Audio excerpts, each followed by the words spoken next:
Rimuru and Iruma's Adventures in the Netherworld by MU1622. Found on Wattpad, fanfiction.net, and Archive of Our Own. Chapter 30. Return to Tempest. Rimuru point of view. With our plans set in motion, we prepare to leave.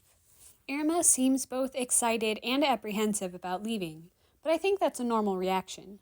He doesn't know a lot about Tempest, so of course he's going to be a little nervous at first. I just hope my people don't make too big of a fuss when I show up out of nowhere.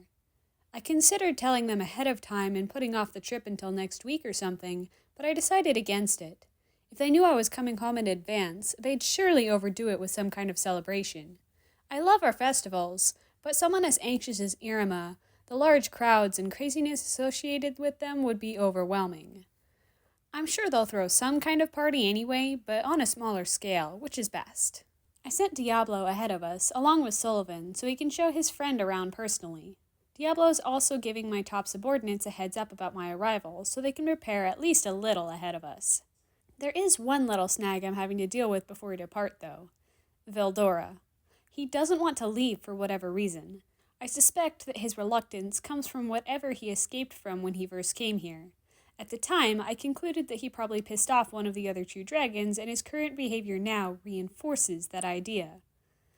"Come on, Veldora, you can't stay behind!" I shout through the door he's barricaded himself behind. "Rimuru, please!" "Damn it, Veldora, just come out already!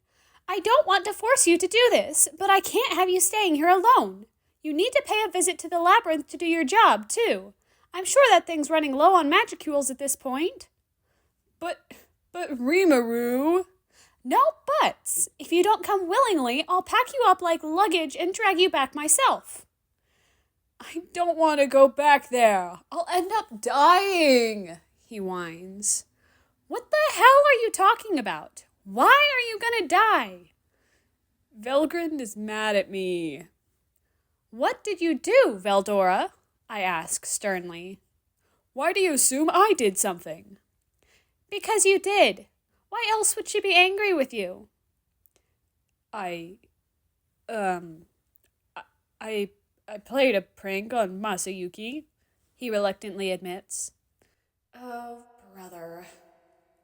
Yes, he's played some kind of prank on the somewhat naive boy toy of his older sister. She takes overprotective to a whole other level when it comes to Masayuki, and it seems that Veldora has set her off by messing with her man. Masayuki is admittedly an easy target when it comes to that type of thing, even now, years after he became Emperor of the Eastern Empire. I used to tease him a bit back in the day, but I've had to hold off on that ever since Velgrin found him. "Just apologize, and I'm sure she will go a little easy on you at least. Just be glad it's her and not Velzard you pissed off this time." "Can't I just stay here and read manga? I promise I won't cause any trouble." At this point, I'm getting seriously annoyed by his nonsense. If this keeps up, I'll have to take his dessert and manga privileges away. "Would you like me to help persuade your foolish older brother, Master?" "Sure, Ciel. Knock yourself out." I'm a little hesitant to let Ciel take control in this case, but it'll make things easier for me. Veldora is almost as scared of Ciel as he is of his older sisters, so bringing her out is a good tool to use to convince him in some cases. Iruma point of view. Rimur went to fetch Veldora, who's apparently locked himself in the bathroom. I've heard her shouting at him for a few minutes now, so I follow the commotion to see exactly what's taking so long. I'm all ready to go at this point, so I'd like to get going soon. I arrive just in time to see Rimuru's eyes change color. It looks like Ciel's taking control for a minute, probably to help get Veldora to come out. Suddenly, something appears in Ciel's hand. It looks like a paper fan. There's something unsettling about it, though. It appears to have an ominous glow around it, and I'm scared of it for reasons I don't completely understand. She then leans forward so her face is right up against the door, so close that her lips are almost touching it. "Come out here, Veldora Tempest, or I will administer punishment," I hear Ciel's flat, emotionless voice threaten him coldly. I hear a high-pitched "Yeep!" come from behind the door after hearing Ciel's words. "Ciel?" Veldora cries out, sounding terrified. "Yes, cooperate with my master's demands and show yourself." She's now tapping the fan on the palm of her hand rhythmically in a threatening manner. Fine. The door slowly opens, and a sullen-faced Veldora reluctantly steps out. But as soon as he spots what's in Ciel's hand, he takes a step back to avoid whatever's coming next. He's not fast enough, though. Veldora gets whacked on the top of his head with a strange weapon before he could escape. Or, at least that's what I think happened. It was too fast for me to perceive. But based on Veldora now holding the top of his head with both of his hands and wincing, combined with Ciel's arm being outstretched holding the fan, I can put the pieces together. What was that for? I did what you said. You wasted my master's time with your idiocy, so I carried out the necessary consequence of your choice, Ciel states, just as coldly as usual, although I do see a small, satisfied smirk form on her lips for just a moment. After Ciel made her point, her crimson eyes returned to gold. Veldora breathes a sigh of relief. Why did you have to unleash that sadistic fiend on me, Rimuru? Veldora grumbles, while still rubbing where he was struck by Ciel. If you'd listened to me in the first place, I wouldn't have had to, Rimuru scolds. She just had to use that horrible thing on me, too. My head's still throbbing from it. Come on now, Veldora. She didn't hit you that hard with it. How about I try to reason with Velgrin for you so she doesn't hurt you too bad since you've already taken some punishment today, okay? Rimuru chuckles as she leads Veldora down the hallway by his arm she has a hold of. Veldora doesn't look thrilled with the situation, but complies anyway. Rimuru then opens some kind of magical gate and shoves him through it before it disappears. I feel bad that he got whacked since I can tell it hurt quite a bit, but in a way, he had it coming. Why did you close the gate? I sent him somewhere different than where we're going. Still in Tempest, of course, but different. He has a job to do. So, are we leaving now? I ask. As long as you're all set, we are. What was that fan thing you had a moment ago? Oh, this? She asks, holding up the object for me to see. It's just a paper fan, nothing special. The fan doesn't have the strange glow anymore, now simply looking like any other paper fan, exactly like Rimuru just explained. Why did it hurt Veldora then? Isn't he, super strong like you? Well, Ciel wrapped my magical force around and applied a draining effect to it. It doesn't feel nice to be hit with, even for true dragons. I don't completely understand what Rimuru means by that, but I don't ask for a further explanation since we need to get going. Before we leave, Rimuru changes to a slightly younger-looking form. She said she normally goes with something a little smaller than the 14-year-old appearance she takes here to match my age, so I'm not too surprised. I need to tell you about a few things. Expect people to be, how do I put it? Excessive when it comes to their reaction to me showing up. They might act a bit crazy at first, but I promise that nobody's going to hurt you, even if we get mobbed. My people just get overly excited when I make an appearance after being gone for any amount of time. I'm not entirely sure what she means by this, but it makes me a little nervous imagining a large crowd of people running at us. Also, I know we banter back and forth sometimes and tease each other, but avoid saying anything to or about me that might be interpreted as rude or disrespectful. I'm fine with it, but some of the more impulsive folks among my subordinates might get upset. It's hard enough to keep some of their tempers in check without extra stuff setting them off. Okay, I'll be careful of what I say. I'm feeling a bit nervous about how her people are going to treat me based on what Rimuru said to me, but I'm sure it'll be fine. If they care about her that much, they'll listen to her if she tells them to stop. After going over a few warnings and rules, we head downstairs, and Rimuru summons up a magical gate of sorts. The thing looks kinda scary, but it's not the first time I've seen it. When Rimuru first visited, she used something similar to leave before returning. With all the preparations done, we step through the portal. There's an almost blinding flash as we do, so I close my eyes reflexively. When I open them, we're not in Grandpa's mansion anymore. Where are we? My office! Nice, huh? Yeah, it's a nice place. Let me show you something even nicer. Take a look out this window. The view's great from here. I walk over to the window and watch as Rimuru pulls the curtain covering it to the side. The view is stunning, overlooking a prosperous and beautiful city.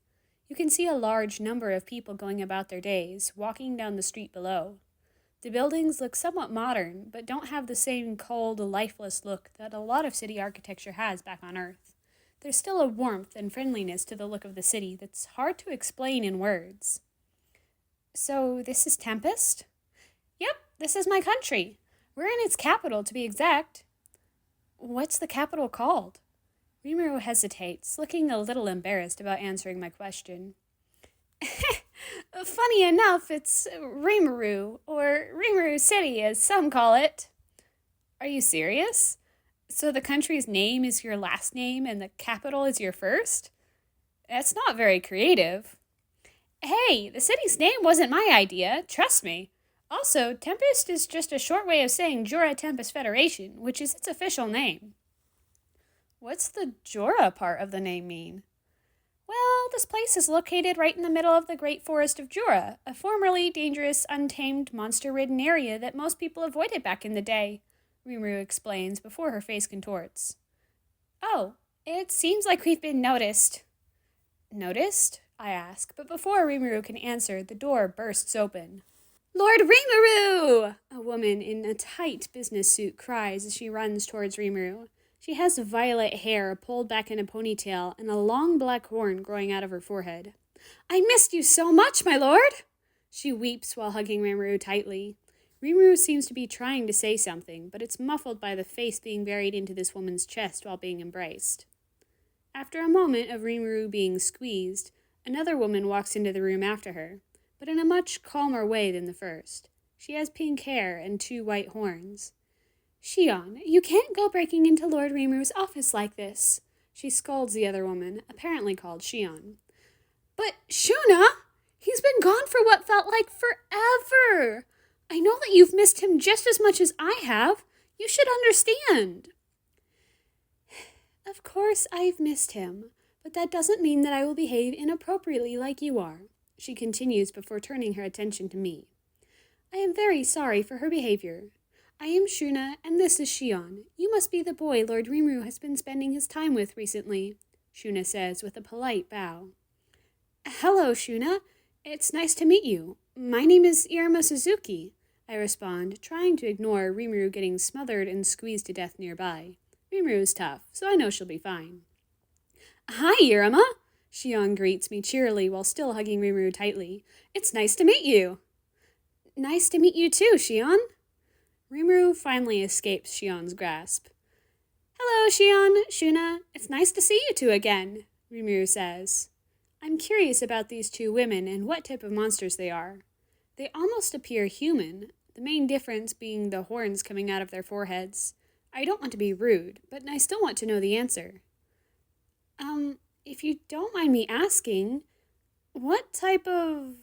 I ask sheepishly and point toward my forehead to try to convey what I'm trying to ask both women, hoping they won't be offended by this.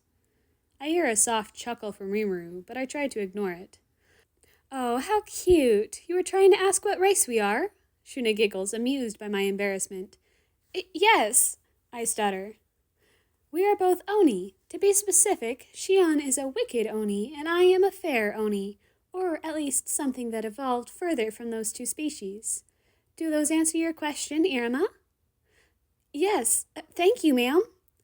So polite. No wonder Lord Rimuru has taken a liking to you. The praise causes me to feel a wave of embarrassment that I try my best to hide. Then, without any warning, Shuna grabs Rimuru's arm and hugs it. I have so many nice outfits that I've designed especially for you, my lord. Why don't you come with me along with your guest? She asks, fluttering her eyelashes at Rimuru and smiling. What kind of outfits? Rimuru asks hesitantly, gulping nervously. You will just have to come with me and see, Lord Rimuru, Shuna replies cheerfully, but that doesn't seem to put Rimuru at ease. Shion, now looking annoyed with Shuna, grabs Rimuru's other arm and tries to pull them close again. Now both women are hugging one of Rimuru's arms and glaring at each other. They seem to have some kind of rivalry going on. No, Shuna, he should come with me. I've come up with some new recipes that I'm sure Lord Rimuru would love to try, Shion says as she tries to yank Rimuru away from Shuna. Have you run these new recipes past anyone else yet, Shion? Of course not. They're especially for you, my lord, Shion declares. Great, Rimuru says with a forced smile. Well, I think he'd rather try on all the dresses I've worked so hard on since his departure, Shuna says, tugging on Rimuru's other arm to get him away from Shion. No, I'm sure Lord Rimuru would prefer to try the special cake recipe I made for him, Shion insists, jerking Rimuru's other arm again. I watch helplessly as the two women argue and fight over Rimuru. What ensues is a game of tug-of-war between the two women, with a mildly annoyed Rimuru and their arms being the rope. Rimuru just lets them do this for a minute, looking somewhat fed up with the situation, before finally putting this game to a stop. Could you two please stop fighting over me? She asks, surprisingly calmly, going easy on the two women. Rimuru must care about them a lot to be so patient in this situation. Sorry, my lord, both say before letting go simultaneously. I promise that I'll do both of those things. Just please let me show Iruma around first, Rimuru says, giving both of them a nice smile while smoothing out her clothes since they became disheveled from the scuffle. Would you like my assistance with that, Lord Rimuru? Shuna asks, looking mildly excited. Actually, I have something different for you, Shuna. Can you have a couple of guest rooms prepared? I have 2 people with me, one being with Diablo at the moment, so they need somewhere to sleep tonight, Rimuru says to Shuna. Oh, and can you let everyone know that I'll meet with them later today over dinner or something? I want to show Iruma around town first. I will take care of that for you, my lord. Thanks, Shuna. You're always so reliable. Shuna blushes slightly at Rimuru's words, causing her cheeks to match her hair and eyes. Since you're giving that boy a grand tour as your secretary, Shion starts to ask. You want to carry me while I show him around Tempest, don't you, Shion? Rimuru asks with a knowing smile. Shion beams and nods her head enthusiastically. Rimuru then melts into her slime form before excitedly being scooped up off the floor by Shion. The lady looks extremely happy to be holding Rimuru for some reason. I don't quite understand why she's so thrilled about something so simple. We leave the office, traveling through multiple large hallways along the way. We're definitely in some kind of government building, which makes sense. Rimuru's in charge here, so of course her office would be somewhere important. After exiting, we emerge onto the bustling street that I saw from the window of Rimuru's office. Shion is still carrying Rimuru, humming to herself and looking happy as pie. It's like she thinks it's her purpose in life or something with how much enthusiasm she's showing. So, you're Rimuru's secretary? I ask, trying to start a conversation.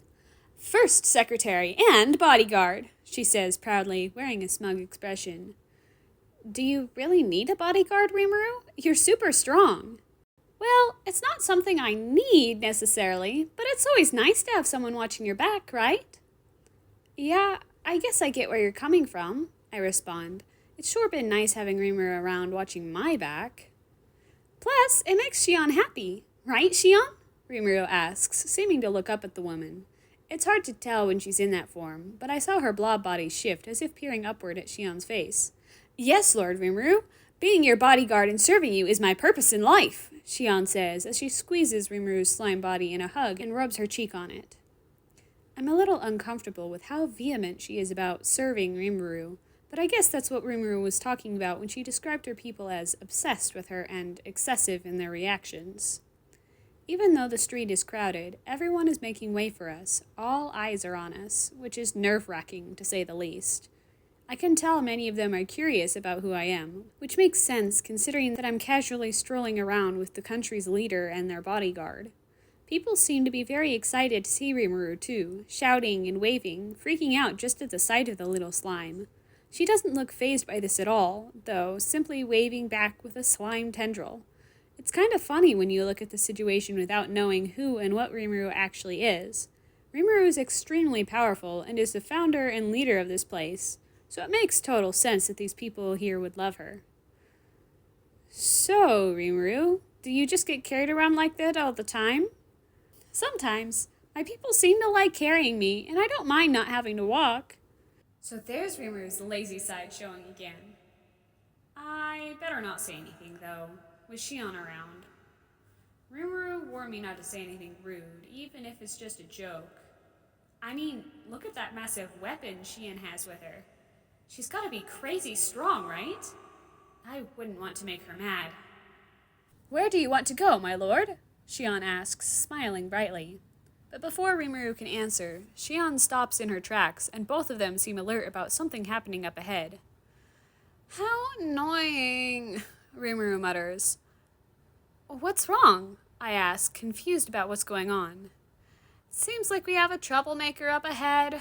They stroll in my country sometimes, thinking they're hot shit and cause a big stir, Rimuru says, pointing ahead. Once the threat is in view, Rimuru continues.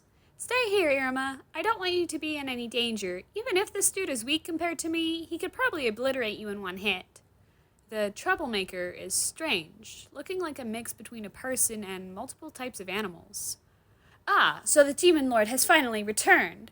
I've been waiting to face you in battle, it cries in a grating voice. That won't be happening, Rimuru replies flatly, sounding annoyed. Lord Rimuru, would you like me to take care of this pest for you? Shion asks, sounding excited. Go ahead, but give me one moment to try to reason with him first. Don't do anything until I signal you to, Rimuru says to Shion before addressing the creature. If you stop now, you can leave without getting hurt. I heard you were soft, but you're even softer than I expected. You sorry excuse for a demon lord. Shion now looks angry, with the smile she had earlier nowhere to be seen. She's gritting her teeth, waiting for Rimuru's signal. I can tell she's holding herself back, probably only because Rimuru told her to wait. One more chance to apologize and leave peacefully, Rimuru says before glooping out of Shion's arms and reforming into her human shape before hitting the ground. Rimuru is full size now, looking like the adult she is, wearing something I haven't seen her in before. It's elegant and regal, that's the only way to describe it. Long sleeves and pants, mostly black with white details like the stripe down the middle of the shirt. There are golden accents too, along with a long flowing white cape. The air she gives off isn't dark, malicious, or angry this time, but it's definitely intimidating. Rimuru's expression is serene, which is not something I see too often with her. With how much of a goofball and prankster Rimuru can be, it's weird seeing her act with such maturity. Maybe she's putting on an act? She's acting serious. I know at least that much. Never, he cries and shoots some kind of magic at Rimuru, which she effortlessly absorbs with one hand. Shion is now fuming mad at the guy based on the dark expression she's wearing. Rimuru sighs before giving Shion a small nod, and the Oni woman begins approaching the creature, grabbing hold of the hilt of her oversized sword. Oh, so you're a scared little slime hiding behind your subordinates, the creature taunts. Not at all. I just don't waste my time on trash like you, Rimuru says coldly. Make sure to leave some for Ultima, Shion. Don't kill him, Rimuru says, likely trying to keep Shion under control. She seems to be a bit of a hothead. Leave some of what? Fighting? Who is this Ultima person anyway? Without warning, Shion seems to disappear in a blur as she springs forward and attacks the troublemaker. A flurry of blows ensues, so fast that there's no time to grasp what just happened. 1 second, she's strutting toward the threat. The next, Shion has the guy pinned to the ground, beaten and bloodied. Shion looks pleased with herself as she holds him down with one foot standing on his head. As she stands proudly, a person approaches her. A girl not looking any older than me, with purple hair pulled in a side ponytail, wearing what looks like a military uniform. Shion, seeing her, removes her foot and returns to Rimuru's side. Attempted assault on the Demon Lord, reckless endangerment of civilians, multiple counts, unauthorized use of the offensive magic within city limits. I hear her list off what seems like a bunch of legal terms for crimes while cuffing the criminal. With the threat neutralized, Rimuru begins to walk forward, gesturing for me to follow. With all those charges, it looks like I will be having some fun with you, the girl says ominously with a sinister grin on her face, while crouching down next to the unconscious attacker.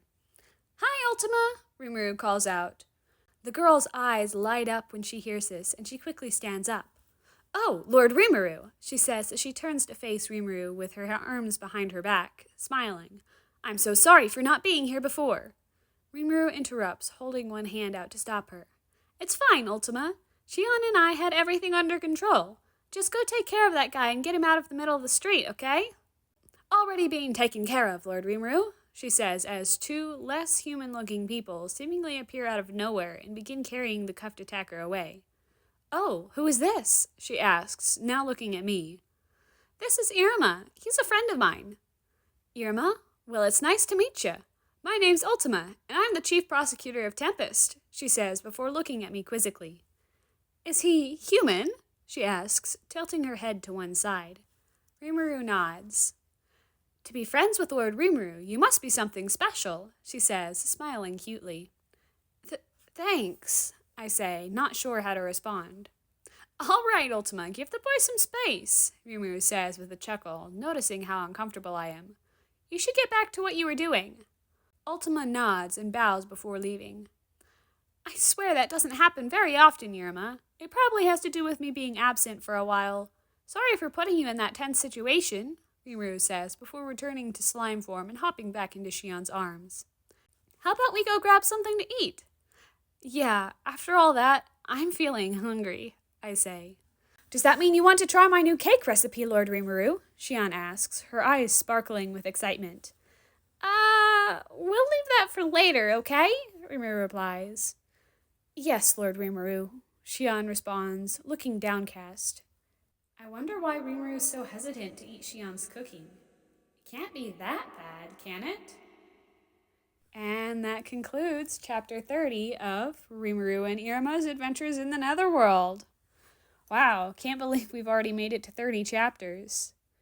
Anyways, I hope that you enjoyed today, my lovelies, and looking forward to the little arc that's in Tempest. Hope you enjoy and have a wonderful week. Bye, my lovelies.